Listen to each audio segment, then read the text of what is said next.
प्रार्थना करूयात. देवाचं वचन म्हणजे दुधारी तलवार.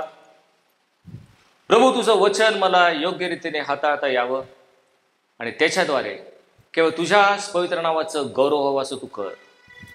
प्रभू, आमचे नेतृत्व उघड आणि तुझ्या शास्त्रातल्या अद्भुत गोष्टी तू आमच्या नजरेस पाड. आमचे अंतःकरण तू उघड आणि त्या गोष्टी आत्मसात करण्यास तू आमचा सहाय्य करता हो. धन्यतारक प्रभू येशू ख्रिस्त याच्या नावाने मागितलं म्हणून तो ऐक. आमेन. सर्वप्रथम त्या थोर परमेश्वराची उपकार स्तुती करतो, त्याच्या नावाला धन्यवाद देतो. कारण आज फार मोठ्या काळानंतर पुन्हा एक वार या पुलपीटमध्ये उभा राहून त्या जिवंत देवाचा जिवंत संदेश घेऊन एक संदेश वाहक म्हणून त्याने मला या ठिकाणी पाचारण केलं. परमेश्वराच्या नावाला धन्यवाद देतो. त्याप्रमाणे रणसुपर्णकुमार घाटे पाळकसाहेबांचे मी मनपूर्वक आभार मानतो की त्यांनी या ठिकाणी देवाचं वचन सांगण्याची या उपासनेमध्ये मला संधी दिली. आपण सर्वजण जे या ठिकाणी उपस्थित आहात त्या सर्वांचे मी पुन्हा एक बार मनपूर्वक आभार मानतो. प्रभू येशू ख्रिस्ताने बाप्तिस्मा झाल्यानंतर आपल्या सेवा कार्याला सुरुवात केली आणि सेवा कार्य करत असताना प्रभू येशू ख्रिस्त स्वर्गाच्या राज्याची घोषणा करू लागला, सुवार्ता सांगू लागला. तो संदेश देत, दाखले सांगत आणि चमत्कार करत असे. आंधळ्यांना दृष्टी प्राप्त होऊ लागली, लंगडे चालू लागले, अशुद्ध आत्मे भूते निघू लागली, मृत पुनरुत्थित होऊ लागली आणि म्हणून हजारोंच्या संख्येने लोक प्रभू येशू ख्रिस्ताकडे येऊ लागले. गावोगावी प्रभू येशू ख्रिस्ताची कीर्ती वाढू लागली. त्याचं नाव प्रत्येकाच्या मुखामध्ये येऊ लागलं आणि अशा प्रभू येशू ख्रिस्ताची चर्चा सर्वत्र चालू असताना प्रभू येशू ख्रिस्ताने आपल्या शिष्यांना एक मार्मिक प्रश्न विचारला. येशू शिष्यांना म्हटला, लोक मला काय म्हणून म्हणतात? आणि शिष्यातील काही जण म्हटले, कोणी म्हणतं तुम्ही एलिया आहात, कोणी म्हणतं इर्मया, कोणी म्हणतं बाप्तिस्मा करणारा योहान आणि काही जण म्हणतात तुम्ही एक संदेष्टे आहात. येशूचा पुढील महत्वाचा प्रश्न, येशूने त्यांना म्हटले, परंतु तुम्ही जे माझे शिष्य आहात ते तुम्ही मला कोण म्हणून ओळखता? तेव्हा सर्वांच्या वतीनं पेत्रानं उत्तर दिलं, आपण तर ख्रिस्त जिवंत देवाचे पुत्र आहात. हे शब्द ऐकताच प्रभू येशू ख्रिस्ताला म्हटला, शिमोन बारियोना, तू धन्य आहेस, कारण मांस व रक्त यांनी नाही तर माझ्या स्वर्गीय पित्यानं तुला हे प्रगट केलेलं आहे. तू पेत्र आहेस आणि ह्या खडकावर मी आपली मंडळी रचीन. या मंडळीचे अधोलोकाच्या द्वारात पुढे काहीच चालणार नाही. पेत्र म्हणजे खडक आणि ह्या खडकावर मी आपली मंडळी रचीन. प्रभू येशू ख्रिस्ताने त्यांना एक अभिवचन दिलं. प्रियानो, पुढील महिन्यामध्ये 21 सप्टेंबर रोजी सेंट मॅथ्यूज मराठी चर्च या मंडळीला 129 वर्ष पूर्ण होत आहेत. आपण 129वा वर्धापन दिन साजरा करणार आहोत आणि त्या अनुषंगाने प्रभू येशू ख्रिस्ताने रचलेली मंडळी, एक समर्पित मंडळी, ह्या विषयावर आपण आज थोड्या वेळ विचार करणार आहोत. मंडळी एक समर्पण करण्याचं ठिकाण. ज्यावेळेस प्रभू येशू ख्रिस्त म्हटला की पेत्र या खडकावर मी आपली मंडळी रचीन, मंडळी हा शब्द सर्वप्रथम आपल्याला पवित्र शास्त्रामध्ये या ठिकाणी आलेला दिसतो. जुन्या करारामध्ये इस्रायल लोकांची मंडळी अशी नव्हती, तर ती एक गट होता. अब्रामाचा मुलगा इसाक, इसाकाचा मुलगा याकोब, याकोबाचे 12 पुत्र, प्रत्येक पुत्राचा एक वंश आणि 12 वंश असं झालेलं एक इस्रायल राष्ट्र. तो एक समूह होता ज्याला आपण कॉंग्रिगेशन म्हणू शकतो. परंतु या ठिकाणी प्रभू येशू ख्रिस्त एक अभिवचन देत आहे, लवकरच मी आता एक मंडळी रचणार आहे, एक चर्च. आणि त्याने दिलेल्या अभिवचनाप्रमाणे त्याच्या पुनरुत्थानानंतर 50वा दिवस म्हणजे पेंटिकॉस्टचा दिवस, शिष्य प्रार्थना करीत एका खोलीत जमलेले असताना पवित्र आत्मा अग्नीच्या जीवाच्या रूपानं प्रत्येकावर आला. प्रत्येक जण पवित्र आत्म्याने परिपूर्ण झाले आणि मंडळीची स्थापना त्या ठिकाणी झालेली आहे. तिथे मंडळी स्थापित झाली आणि त्या दिवसापासून आजच्या ह्या क्षणापर्यंत, ह्या दिवसापर्यंत आपण याला चर्च एज किंवा मंडळीचे हे दिवस आपण म्हणतो. हे मंडळीचं युग आहे. आणि मग आदर्श मंडळी, समर्पित मंडळी कशी असावी याचे चित्र आपल्याला प्रेषितांची कृत्ये याच्या 2ऱ्या अध्यायामध्ये पहिल्या मंडळीविषयी दिसतं. आणि त्यामध्ये 42व्या वचनामध्ये असं म्हटलेलं आहे, ती जी पहिली मंडळी होती प्रेषितांच्या शिक्षणात आणि सहवासात आणि प्रार्थना करण्यात ती तत्पर असत. प्रेषितांच्या हातून अद्भुत कृत्य आणि चिन्हे घडू लागली. ते मंडळीतले सर्वजण एकत्र होते, त्यांचं सर्व सामायिक होतं. ते प्रत्येक जण आपली जागा आणि मालमत्ता विकून जसजशी प्रत्येकाला गरज असत तसं ते एकमेकांना वाटून देत असत. ते भाकर मोडण्यात तत्पर होते. ते दररोज मंदिरामध्ये जमत असत आणि देवाची स्तुती करत हर्षाने आणि सालसमानाने जेवित असत. आणि प्रभू तारण प्राप्त झालेल्या अनेकांची भर दररोज त्यांच्या मंडळीमध्ये टाकत असत. एक आदर्श मंडळी, एक कित्ता देणारी मंडळी, सर्व एकत्रित आहेत, दररोज मंदिरामध्ये येतात, प्रार्थना करतात, भाकर मोडतात, सालसमानाने हर्षाने देवाची स्तुती करतात. एक आदर्श मंडळी, ज्याला आपण समर्पित मंडळी म्हणतो. सर्वांनी समर्पण केलेली अशी मंडळी, ही आमची मंडळी असू नये का? येत्या 129व्या वर्धापन दिनानिमित्तानं आपला प्रत्येकाला हा आत्मपरीक्षणाचा एक प्रश्न आहे. मंडळी हे समर्पण करण्याचं ठिकाण, ह्या विषयाकडे पाहत असताना आज देवाचे 3 सेवक यांचं उदाहरण आपण घेऊया. जो आदर्श किंवा कित्ता त्यांनी आपल्या जीवनातून दिलेला आहे, जे समर्पित जीवन ते जगलेले आहेत, त्याच्यावरून आपण आपल्या जीवनाचं शिक्षण याचं घेऊन आपण देखील समर्पित जीवन जगण्याचा प्रयत्न यावेळेस करणार आहोत. पहिला देवाचा सेवक मोशे. मोशेकडे पाहूया, त्यांनी कशा प्रकारे समर्पित जीवन तो परमेश्वराला जगला आहे. 6 लाख इस्रायल लोक गुलामगिरीत असताना आपला दास मोसे याला पाठवून बलाढ्य फारोच्या हातातून परमेश्वराने त्यांची सुटका करून आता वचनबद्ध देशाकडे ते चाललेले आहेत. आणि मोशे त्यांचं पुढारपण करत असताना परमेश्वराचा मोशेला एक वचन प्राप्त झालं, एक आज्ञा झाली. निर्गमयाचा 25वा अध्याय 8वं वचन. परमेश्वर मोशेला म्हटला, मी त्यांच्यामध्ये वस्ती करावी म्हणून त्यांनी माझ्यासाठी एक पवित्र स्थान बांधावे अशी आज्ञा त्यांना कर. मला तुमच्यामध्ये वस्ती करायची आहे आणि म्हणून तुम्ही एक निवास मंडप बांधा अशी आज्ञा परमेश्वराची मोशेला झाली. आणि पुढे तो म्हणतो, त्या निवास मंडपाचा नमुना व त्याच्या साहित्याचा नमुना मी दाखवल्याप्रमाणे तुम्ही करावा अशी मी तुला आज्ञा करतो. परमेश्वराची त्याला एक सक्त ताकीद होती. मी ज्याप्रमाणे सांगेल त्याचप्रमाणे हा जो निवास मंडप मी तुला देत आहे, त्या संपूर्ण आराखडा तशाच पद्धतीने झाला पाहिजे. आणि पुढे निर्गमयाचा 39 आणि 40वा अध्याय जर तुम्ही वाचला तर त्या 2 अध्यायामध्ये 8 वेळा परत परत तेच वचन असं येतं, परमेश्वराने मोशेला सांगितल्याप्रमाणे त्याने ते केले. परमेश्वराने मोशेला सांगितल्याप्रमाणे तंतोतंत तो निवास मंडप त्याने तसाच्या तसा बांधला. आता खरं पाहायला जो गेला, हा जो निवास मंडप होता तो अगदी साधा सोपा एक कापडी मंदिर अशा प्रकारचा एक साधा निवास मंडप होता. त्यामध्ये भव्यता दिव्यता अशी काही नव्हती. हे लोक भटकंती करत होते, जागोजागी त्यांना जावं लागायचं. आणि म्हणून हा जो निवास मंडप, परमेश्वराचं वसतिस्थान, तो कापडी असलेला होता. एक कापडी कंपाऊंड किंवा संरक्षण भिंत अशी आपण त्याला म्हणू. आणि त्याच्यामध्ये एक तंबू, ज्याच्यामध्ये 2 खोल्या आहेत, पवित्र स्थान आणि परमपवित्र स्थान. असा कापडाचा एक साधा सुद्धा तंबू होता. मला आठवतं बऱ्याच वर्षापूर्वी क्रॉसीबाईने आमच्यासाठी एक निवास मंडपाचा नमुना या ठिकाणी आपण तयार केला होता आणि संपूर्ण मंडळीला त्याचं प्रदर्शन देऊन त्याचं प्रत्येकाचं माहिती आपण त्याला दिली होती. सुंदरसा असा एक निवास मंडप आपण या ठिकाणी तयार केला होता. तसा एक साधा निवास मंडप तो होता. त्यामध्ये कुठली भव्य किंवा दिव्यता नव्हती. आपण या ठिकाणी लवकरच पॅरिश हॉल बांधणार आहोत. एक मोठा भव्य दिव्य पॅरिश हॉल याचं स्वप्न आपण सर्वांनी पाहिलेलं आहे, की ज्या पॅरिश हॉलमध्ये खालचे 2 मजले तर फक्त पार्किंगसाठी आहेत. नंतर एक मोठा पॅरिश हॉल आपण तिथे असणार आहे. त्याच्यावर आणखी 2 मजले, ज्याच्यासाठी आपण वेगवेगळे कार्य त्या ठिकाणी करू शकतो. 4000 स्क्वेअर फूट इचा आपला भव्य दिव्य एक दिमागदार वास्तू आपण लवकरच या ठिकाणी उभी करणार आहोत. पण तशा प्रकारचा निवास मंडप हा नव्हता.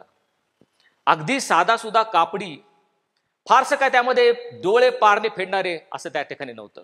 परंतु परमेश्वराने सांगितल्याप्रमाणे मोशेने सर्व काय केलं. खरं पाहता जर तुम्ही मोशेला पाहिलं तर मोशे पहिले 40 वर्ष हा मिस्राचा एक राजकुमार म्हणून त्या ठिकाणी जीवन जगला. मिस्र देशाच्या सर्व विद्या त्याला अवगत होत्या, सर्व कलागुण त्याला ठाऊक होते. Moses was a master builder, he was a architect. ह्या मिस्रामध्ये त्यांनी अनेक शहरं किंवा गावं त्यांनी रचिली होती. इतका दिमागदार, बुद्धी चातुर्य असलेला, तल्लख बुद्धीचा असा मोशे होता. जगामध्ये 7 आश्चर्यांपैकी एक अशा पिरॅमिड जे बांधतात, त्या पिरॅमिड बांधण्यामध्ये मोशेचा मोठा हात होता.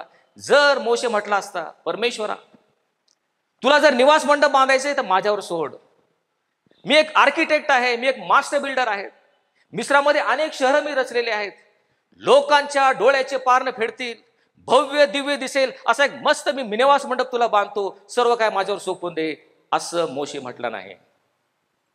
मोशेने आपलं संपूर्ण समर्पण परमेश्वराला केलं आणि परमेश्वराच्या आज्ञेप्रमाणे तंतोतंत जसा असेल, साधा सोपा, परंतु ज्याप्रमाणे परमेश्वराने सांगितलं त्याचप्रमाणे मोशेने बांधलं. प्रियांनो, God's work has to be done in God's ways. जसं परमेश्वर सांगल त्याचप्रमाणे समर्पित जीवन जागून परमेश्वराच्या आज्ञेप्रमाणे, परमेश्वराच्या वचनाप्रमाणेच आम्ही देवाचं कार्य केलं पाहिजे. भलं ते देवाचं कार्य असेल, पण माझ्या बुद्धीने, माझ्या चातुर्याने भव्य दिव्य दिसेल, डोळ्याचे पारणे फिटतील अशा प्रकारे कार्य करू गेला तर ते कार्य निर्जीव कार्य ठरेल. कुठलंही प्रतिफळ त्याचं तुम्हाला मिळणार नाही. God's work has to be done in God's ways. मोशेला सुंदर भव्य असा निवास मंडप बांधता आला असता, पण देवाचं वचन आम्हाला 8 वेळा सांगतं, परमेश्वराने मोशेला सांगितलं त्याचप्रमाणे त्याने बांधलं. शेवटचं वचन त्या अध्यायामध्ये असं म्हटलेलं आहे, मग लोकांनी काय केलं ते मोशेने नीट जाऊन पाहिलं आणि परमेश्वराने सांगितल्याप्रमाणेच त्यांनी केलं होतं, म्हणून त्यांनी त्यांना आशीर्वाद दिला. अगदी तंतोतंत जे काही साधं सोपं दिसणार आहे, पण परमेश्वराने सांगितलं त्याचप्रमाणे त्यांनी केलेलं आहे आणि म्हणून मोशेने त्यांना आशीर्वाद दिला. परमेश्वराने सांगितल्याप्रमाणे, त्याच्या आज्ञेप्रमाणे आमचे जीवन, आमची कुटुंब, आमची मंडळी त्याच्या आज्ञेप्रमाणे चालत आहे का?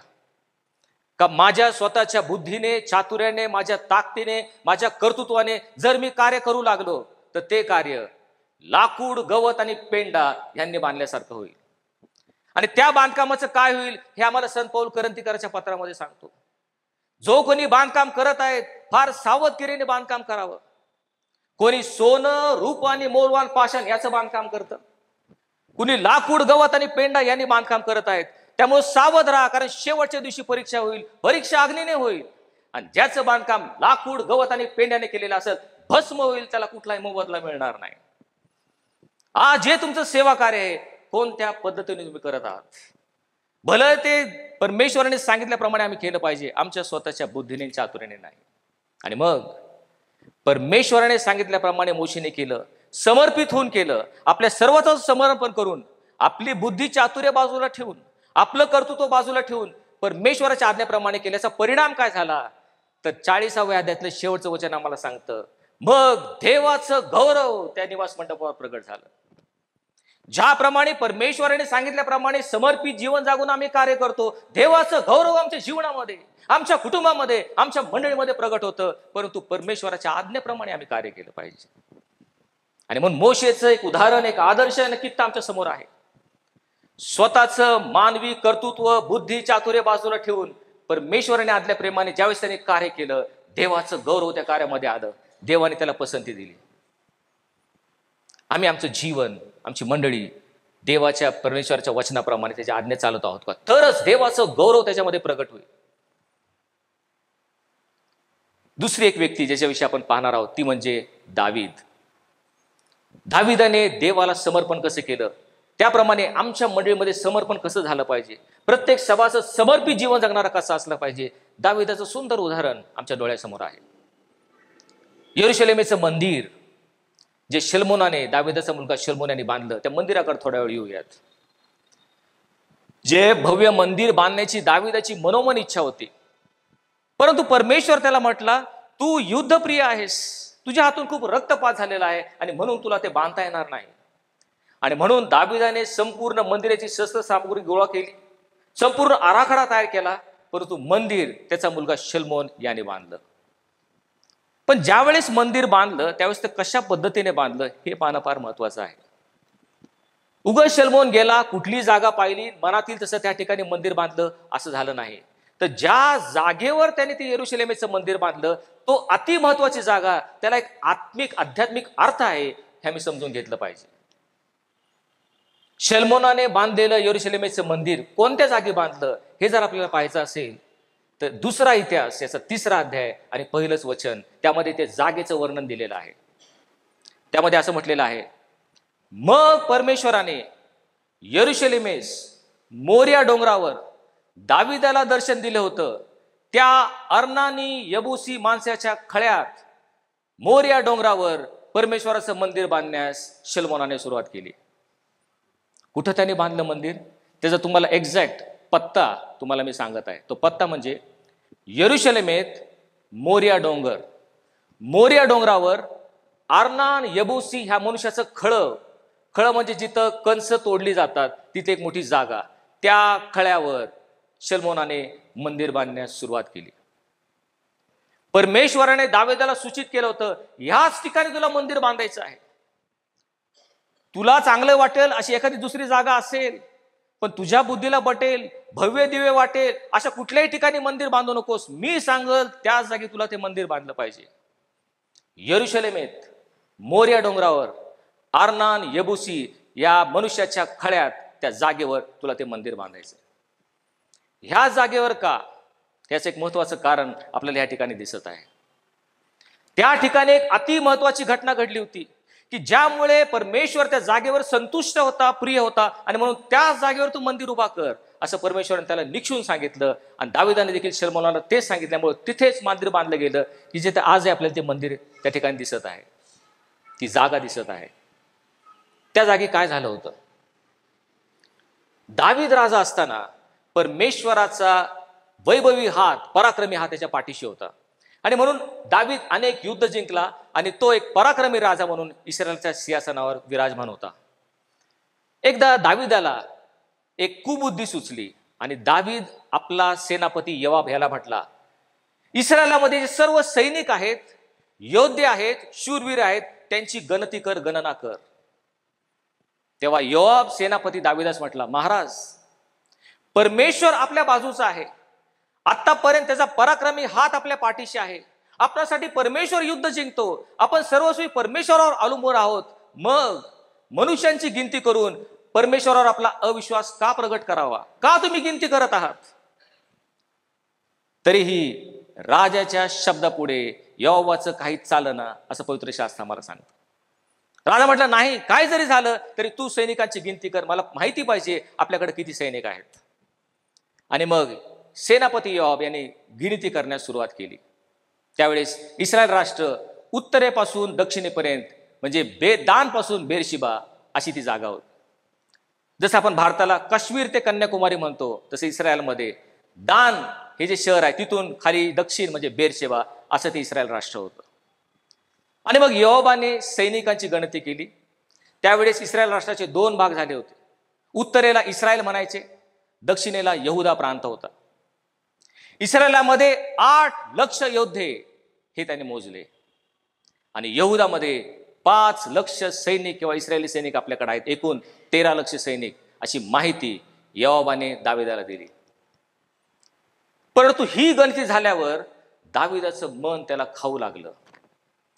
मनुष्यांची गणती करून मी मनुष्यावर भरोसा ठेवला म्हणून मी परमेश्वराविरुद्ध पाप केलेला आहे याची जाणीव दाविदाला झाली. आणि मग दावीद म्हणतो, मी मोठे पाप केले आहे, मी मूर्खपणा केलेला आहे. आपल्या सेवकाला हे परमेश्वरा दोषमुक्त कर. त्याने आपली पाप कबुली दिली. आणि मग परमेश्वराचं वचन गाद संदेष्टातर्फे दाविदाला प्रगट झालं. तू जो माझ्यावर अविश्वास दाखवलेला आहेस, पाप केलेला आहेस, त्याबद्दल तुला शासन होणार. 3 पैकी 1 कशाची तू निवड कर, ते शासन तुला होईल.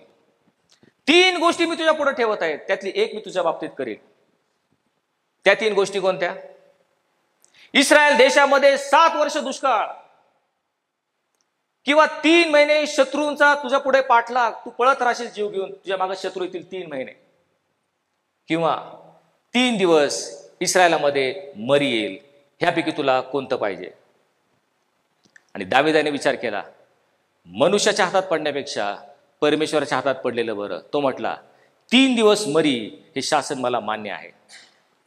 आणि मग परमेश्वराने लोकांचा नाश करणाऱ्या देवदूताला पाठवलं आणि दान पासून बेरशेबापर्यंत लोकांना मरी येऊ लागली.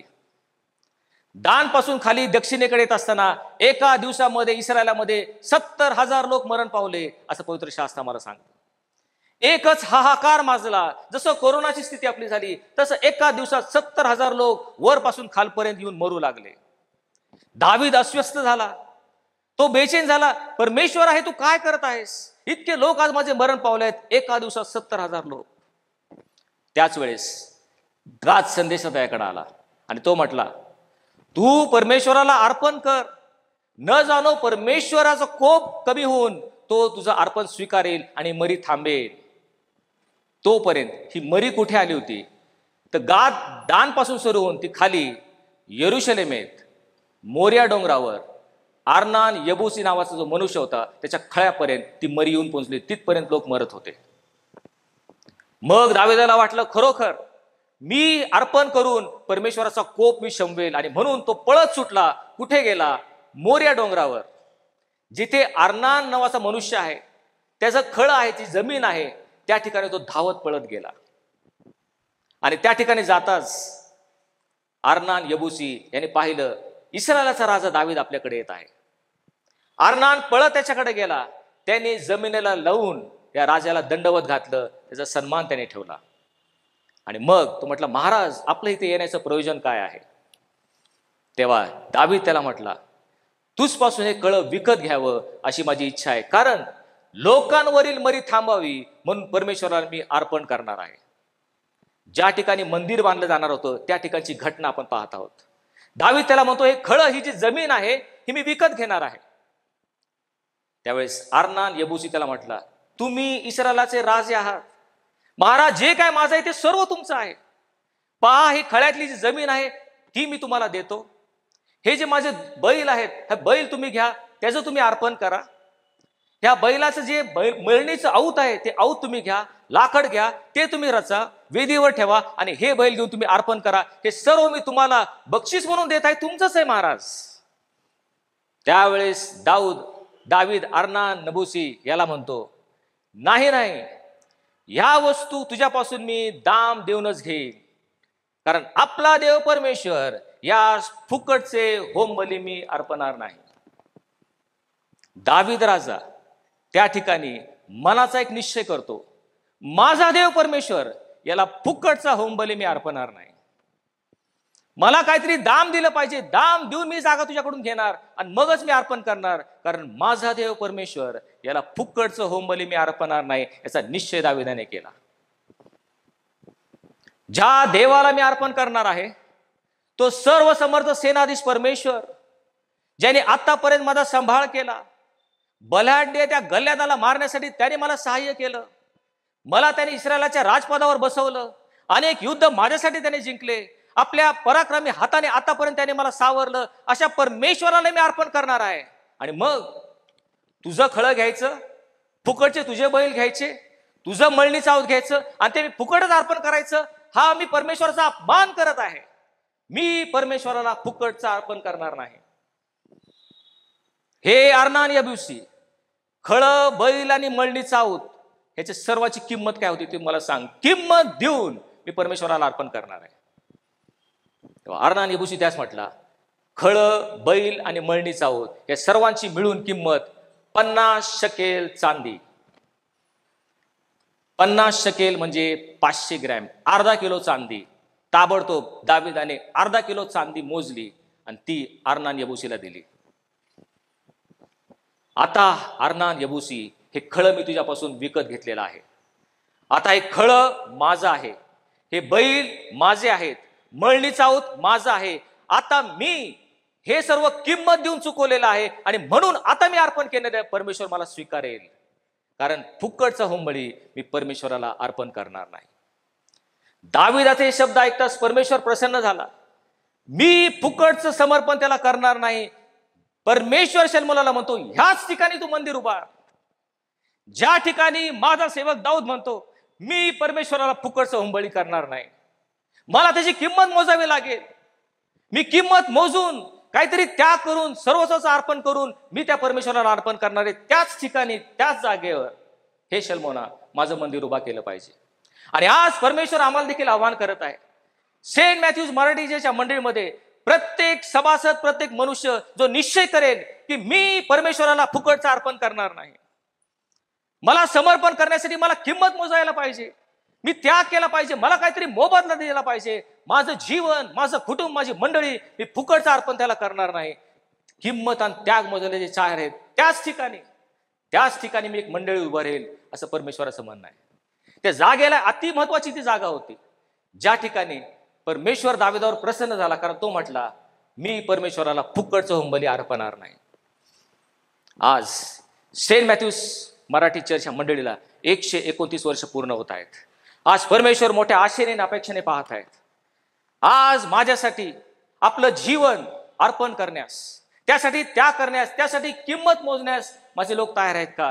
त्याच ठिकाणी माझी मंडळी मला उभारायला पाहिजे, हा परमेश्वराने निश्चय केलेला आहे. आज प्रभू येशू ख्रिस्ताने सांगितल्याप्रमाणे जो कोणी माझा शिष्य होऊ पाहतो, पण आपला आई, बाप, भाऊ, बहीण, बायको, मुले आणि आपल्या जीवाचे त्याग करणार नाही, त्याला माझा शिष्य होता येणार नाही.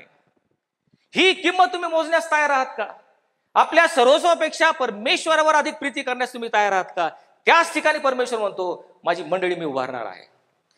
जिथे लोक किंमत मोजायला तयार आहेत, शिष्यत्वासाठी त्याग करायला तयार आहेत, त्याबद्दल मोबदला द्यायला तयार आहेत, त्या ठिकाणी मी आपली मंडळी रचेल. येशूने सांगितलेले सर्वात मोठी आज्ञा, तू आपला देव परमेश्वर याचवर संपूर्ण मनाने, संपूर्ण जीवाने, संपूर्ण अंतःकरणाने आणि संपूर्ण शक्तीने प्रीती कर. संपूर्ण 100% त्यातलं कुठेही विभाजन करण्यास परमेश्वर तयार नाही. परमेश्वर म्हणतो मी आपलं गौरव दुसऱ्याला देऊ देणार नाही.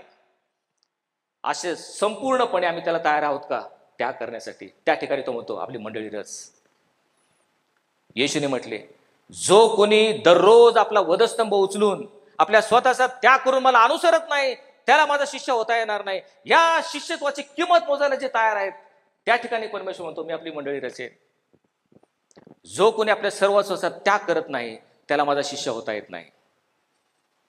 जे कोणी मनाचा निश्चय करतात, दाविदाप्रमाणे फुकटचं अर्पण मी परमेश्वराला करणार नाही, तो माझा सर्वसमर्थ देव आहे, आतापर्यंत त्याने माझा सांभाळ केलेला आहे, माझ्या कुटुंबाचा प्रतिपाळ केलेला आहे, मला अनेक प्रकारे त्याने समृद्ध संपन्न केलेला आहे, त्या परमेश्वराला समर्पण करताना माझ्या सर्वस्व समर्पण मी करेन. निश्चय केलेल्या लोकांना परमेश्वर म्हणतो त्या ठिकाणी मी आपली मंडळी रचणार आहे. आज आपल्या वेळेचं समर्पण करण्यास तुम्ही तयार आहात का? आपले कलागुण परमेश्वराने दिले, त्याचं समर्पण त्यासाठी करण्यास तुम्ही तयार आहात का? जो पैसा त्याने दिलेला आहे त्याचं समर्पण करण्यास परमेश्वरासाठी तुम्ही तयार आहात का? आपलं जे बहुमोल जीवन आहे, ते जीवनाचा एक भाग त्याला समर्पित करण्यास तयार आहात का? त्या ठिकाणी, अगदी त्याच ठिकाणी परमेश्वर म्हणतो माझं मंदिर उभारलं गेलं पाहिजे. तिसरी एक व्यक्ती ज्याच्याविषयी आपण पाहणार आहोत ती म्हणजे अब्राहम. त्या घटनेपासून हजारो वर्ष अगोदर त्याच ठिकाणी आणखी एक महत्वाची घटना घडली आणि ती आपण पाहणार आहोत. मोरिया डोंगरावर अब्रामाच्या बाबतीत कोणती गोष्ट घडली? परमेश्वराने अब्रामाला पाचारण केलं आणि परमेश्वर त्याला म्हटला तुझ्यापासून मी एक मोठं राष्ट्र तयार करेन. परंतु अब्राहम 100 वर्षाचा होईपर्यंत त्याची बायको सारा वांज होती, त्याला कुठलेही संतान नव्हतं. परंतु अद्भुतरित्या, चमत्कारिकरित्या परमेश्वराने 100व्या वर्षी त्याला इसहाक दिला आणि हा इसहाक आता 14 ते 15 वर्षाचा झालेला आहे. ह्या अब्रामाला अतिशय प्राणप्रिय संपूर्ण जग त्या इसहाकाभोवती फिरत होतं, कारण तो त्याला म्हातारपणा झालेला अद्भुत रीतीने परमेश्वराने दिलेला त्याचा पुत्र होता. परमेश्वराचं अभिवचन त्याहून पूर्ण होणार होतं. इसहाकाद्वारे मोठं राष्ट्र तयार होणार होतं आणि परमेश्वर त्याला म्हटलं होता मी तुला आशीर्वादित करीन आणि तुझ्याद्वारे जगातील सर्व कुळे आशीर्वादित होतील. या मोठ्या अभिवचनावर इसहाकाचं जीवन अवलंबून होतं. त्या इसहाकाच्या बाबतीत परमेश्वराने अब्रामाची परीक्षा घेतली. उत्पत्तीचा 22वा अध्याय. एकदा परमेश्वर पहाटेच उठून अब्रामाशी म्हटला, अब्रामा तुझा पुत्र इसहाक यास तू घे, मोरिया देशात जा आणि मी सांगल त्या डोंगरावर त्याचं तू होमार्पण कर. अब्रामा इसहाकाला घे, मोरिया देशात जा आणि त्या एका डोंगरावर जिथे दाविदाने अर्पण केलं होतं त्याच डोंगरावर, त्याच ठिकाणी तुझा मुलगा इसहाक याचं अर्पण मला कर. अब्रामाची काय प्रतिक्रिया झाली? पहाटेच अब्राम उठला, त्याने आपली बायको सारा हिला देखील सांगितलं नाही, कारण अब्रामाला पूर्ण ठाऊक होतं, मी जर ही गोष्ट सारायला सांगितली तर साराय माझ्या निश्चयामध्ये ती व्यत्यय आणेल, तिचं मातृहृदय कळवळून उठेल, ती इसाकाला जाऊ देणार नाही. आणि म्हणून परमेश्वराला अर्पण करण्याच्या निश्चयाने उठलेला अब्राहम सारेला देखील न सांगता एक मोठं कठीण ओझं घेऊन समर्पणाच्या तयारीने जे काय परमेश्वराने सांगितलं तो शब्द पूर्ण करण्यासाठी, संपूर्ण समर्पण करण्यासाठी त्याचा मुलगा इसाक 2 सेवकाला घेऊन मोर्या पर्वताकडे निघतो. त्याच्या घरापासून मोर्या डोंगर 3 दिवसाचं अंतर आहे. आणि कधी कधी प्रश्न पडतो, परमेश्वराने त्याला 3 दिवस पुढे जाऊन त्या वाटचालीनंतर मोर्या डोंगरावरच अर्पण करण्यास का सांगितलं? तो जर म्हटला असता बाजूलाच कुठेतरी अर्पण कर, गोष्ट लवकर पार पडली असती. परमेश्वराने अब्रामाला 3 दिवसांचा अवधी दिला. हे समर्पण करण्यास तुझी मनापासून तयारी आहे का नाही, तू निवड केलेली आहेस का नाही, ह्यासाठी 3 दिवस हा अब्राम स्वतःच्या मनाशी विचार करत आहे. 3 दिवस वाटेने चालत असताना बरोबर आपला 14 वर्षाचा तरुण मुलगा इसहाक म्हातारपणी झालेला, त्याचा जीव की प्राण, त्याच्या डोळ्यातील बाहुली याला जवळून घेऊन जात आहे आणि मनामध्ये विचार करत आहेत, खरोखर मी आता पुढची वाटचाल करायची का पुन्हा मागं जायला पाहिजे? हा असा कसला देव आहे जो मला 75 वर्षाचा असताना मला अभिवचन देतो की तुझ्या संतानापासून मी एक राष्ट्र निर्माण करीन, आता संतान दिलं खरं आणि परत तोच मागत आहे? हा असा कसला देव? खरोखर देवच बोलला का दुसरं कोणी बोलला असेल? ज्याला मी रक्षक समवतो तो भक्षक कसा होऊ शकतो? मला वाटतं मी पुन्हा मागं फिरलं पाहिजे. अनेक विचार अब्रामाच्या मनामध्ये 3 दिवस येत असतील. परमेश्वराने त्याला 3 दिवस त्याची परीक्षा पाहिली. खरोखर मनापासून निश्चयाने समर्पण करण्याचे आणि ठरवलं आहे का नाही? का इसाक त्याला एवढा प्रिय की तुम्हाला समर्पण करणार नाही, हे बघण्यासाठी, निवड करण्यासाठी परमेश्वराने त्याला 3 दिवस दिले. 3 दिवसांची वाटचाल करून गेल्यानंतर अब्रामाने दृष्टी वर कडून पाहिली, तो तेच ठिकाण मोर्या पर्वत ज्या ठिकाणी त्याला समर्पण करायचंय परमेश्वराने त्याला दाखवलं. तेव्हा अब्राम आपल्या सेवकास म्हणतो, तुम्ही इथंच थांबा, मुलगा मी वर जातो आणि परमेश्वराची उपासना करून परत येतो. त्या सेवकाला त्यांनी खालीच थांबवलं. अब्रामाचं मन आता कळवळू लागलं. ज्या इसाकाला वेदीवर देऊन अर्पण करायचं होतं ती लाकडं त्यांनी इसाकाच्याच पाठीवर ठेवली. स्वतःच्या हातामध्ये अग्नी आणि सुरा घेतला आणि हे बापले मोर्या पर्वत चढू लागले. अब्रामाच्या हातात विस्तव सुरा, इसाकाच्या पाठीवर लाकडं. अर्धवाट गेल्यानंतर 14-15 वर्षाचा इसाक, लहान मुलगा, बापाला एक मार्मिक प्रश्न विचारतो, बापा काय बाळा,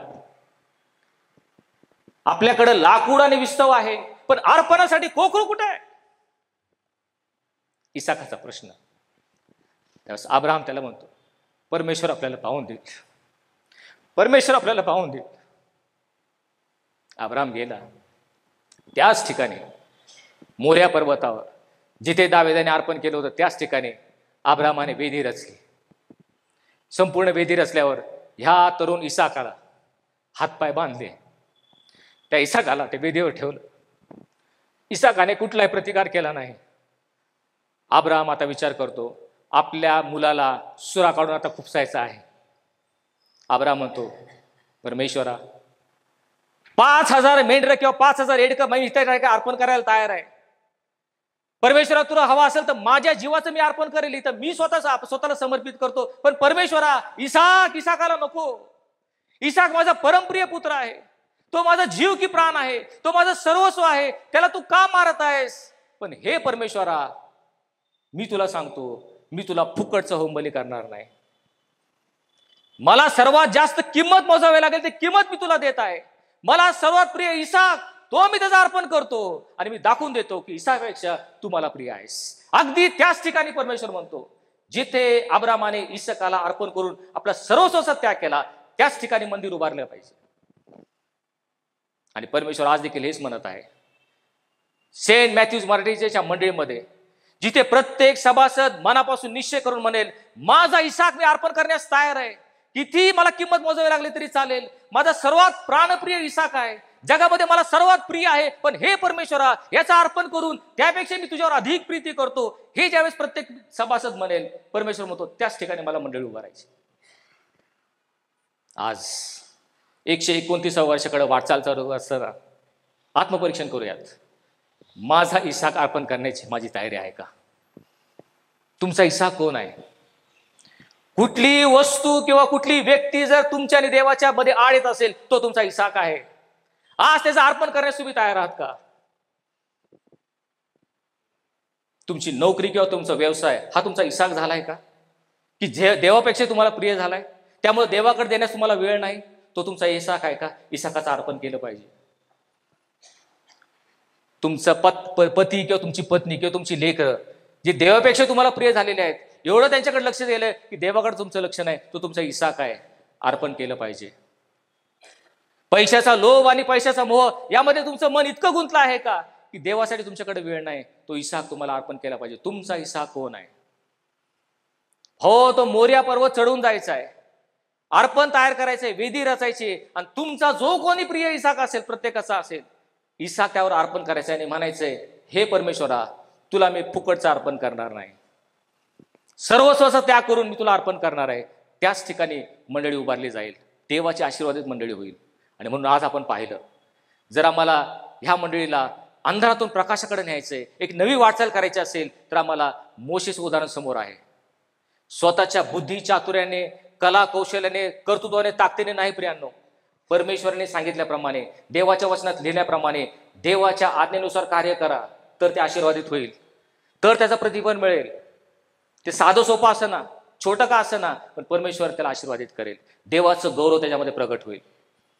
दाविदासारखं फुकटचं होमबली अर्पण करण्याचा निश्चय त्याने केला. फुकटचं नाही, मला समर्पित जीवन जगलं पाहिजे, माझं सर्वस्व मी द्यायला तयार आहे, समर्पण केल्याशिवाय, त्याग केल्याशिवाय मी परमेश्वराला अर्पणणार नाही, ह्याचा निश्चय मी दाविदासारखा केला पाहिजे.